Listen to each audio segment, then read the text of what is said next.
না আছেন তিনি, না আছে তাঁর সাম্রাজ্য, কিন্তু মৃত্যুর প্রায় 500 বছর পরেও ভারতের রাজনীতিতে ঘুরে ফিরে আসছে মোগল সম্রাট বাবরের নাম। 1992 সালে উত্তরপ্রদেশের যে অযোধ্যায় বাবরি মসজিদ ভাঙা নিয়ে উত্তাল হয়েছিল জাতীয় রাজনীতি, সেই অযোধ্যা থেকে প্রায় 700 কিলোমিটার দূরে মুর্শিদাবাদে আরও একটি বাবরি মসজিদের শিলান্যাস হয়েছে মাস দুয়েক আগেই। সৌজন্যে তৃণমূল থেকে সাসপেন্ড হওয়া ভরতপুরের বিধায়ক হুমায়ুন কবির এবার তাঁর বিরুদ্ধে হোর্ডিং পড়ল বিজেপি শাসিত সেই উত্তরপ্রদেশে। নির্মাণ কাজ শুরুর পরদিন থেকে যখন বাবরি যাত্রা শুরু করতে চলেছেন হুমায়ুন, তখন তাঁর মসজিদ নিয়ে হুমকি দিয়ে পোস্টার, ব্যানার, হোর্ডিং পড়ল লখনৌতে।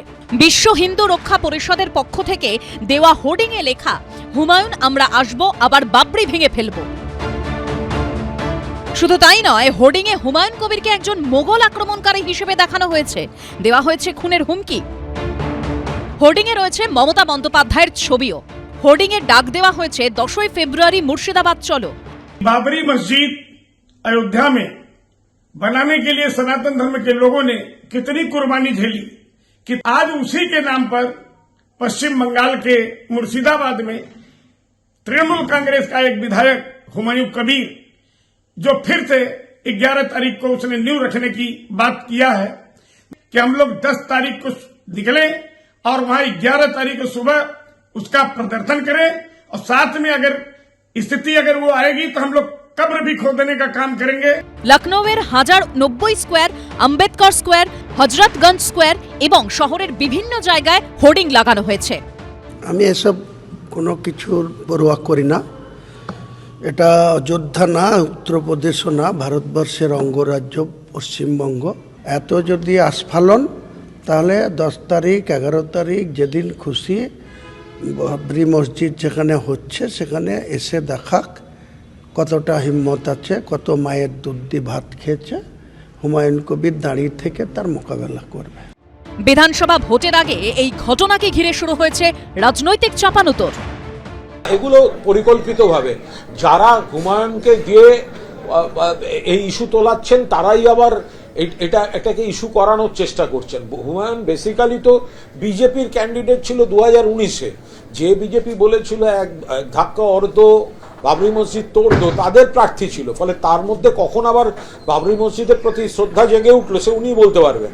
কিন্তু এই ইস্যুটাকে দিয়ে প্রচারে রাখার চেষ্টা হচ্ছে, এর পেছনে বিজেপি আছে। রামচন্দ্র ঠিক ওখানে জন্মেছিলেন বলে ওইখানে মসজিদটা ভাঙার দরকার হয়েছিল। রামচন্দ্র তো বেলডাঙ্গায় জন্মাননি, তাহলে বেলডাঙ্গায় বাবরি মসজিদ তৈরি হোক কি বেলডাঙ্গায় রামশ্যাম যদুমধু যে নামে মসজিদ তৈরি হোক না কেন, সেইটাকে হঠাৎ করে পশ্চিমবাংলায় উড়ে এসে জুড়ে বসে ওটাকে ভাঙার হুমকি দিচ্ছে কেন? এই হুমায়ুন কবিরের এই বাবরি মসজিদ রাজনীতির সাথে কোনো কালেই আমরা সম্মত নই, ইন দ্য সেন্স যে আমরা কখনো মনে করি না মসজিদ তৈরি করাটা কোনো রাজনীতির ইস্যু হতে পারে। কিন্তু কেউ যদি বলে যে উত্তরপ্রদেশ থেকে পশ্চিমবাংলায় এসে তারা এখানে মন্দির মসজিদের রাজনীতি করবে, অশান্তি করবে, আমরা কি দাঁড়িয়ে দাঁড়িয়ে সার্কাস দেখবো? 11ই ফেব্রুয়ারি বুধবার শুরু হচ্ছে বাবরি মসজিদের নির্মাণ কাজ। ইট গেঁথে নির্মাণ কাজের সূচনা করবেন হুমায়ুন কবির। আর 12ই ফেব্রুয়ারি বৃহস্পতিবার থেকে শুরু হবে তাঁর বাবরি যাত্রা। দক্ষিণবঙ্গ থেকে শুরু হয়ে উত্তরবঙ্গ পর্যন্ত যাবে যাত্রা। নদিয়ার পলাশী থেকে শুরু করে মুর্শিদাবাদ হয়ে এই যাত্রা যাবে উত্তর দিনাজপুরের ইটাহার পর্যন্ত। মোট 175 কিলোমিটার রাস্তা পেরোবে বাবরি যাত্রা। এরই মধ্যে লখনৌয়ে বিশ্ব হিন্দু রক্ষা পরিষদের মসজিদ ধ্বংসের হুমকি ঘিরে ফের চড়ছে বাবরি বিতর্ক।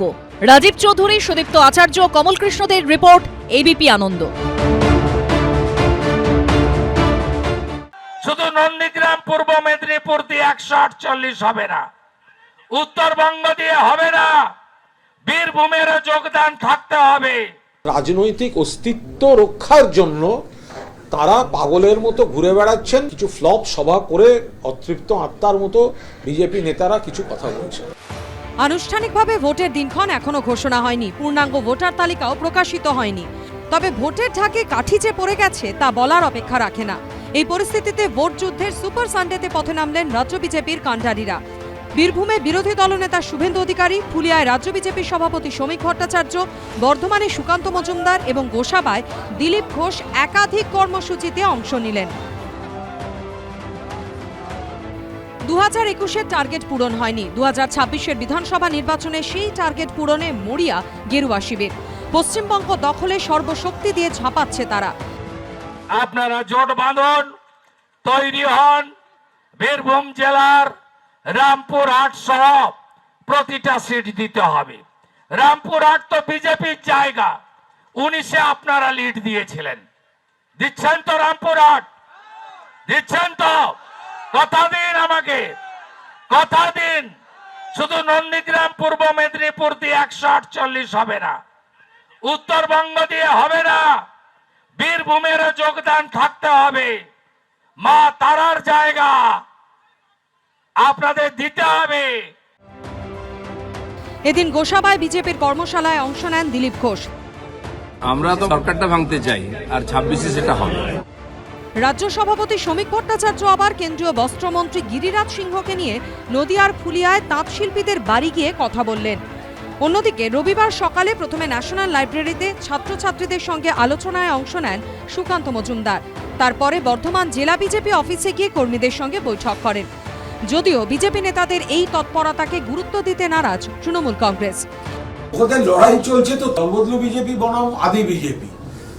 শুভেন্দু অধিকারী যদি ডাক দেন ব্রিগেড চলো, দিলীপ ঘোষ ডাক দেন ব্রিগেড থেকে ফেরো। তো সুতরাং ওরা কোথায় মিটিং করছে, হ্যাঁ, তাতে কারা যাচ্ছে না, গোটাটা ওদের নিজেদের গোষ্ঠী লড়াইয়ের মধ্যে আছে গোটা বিষয়টা।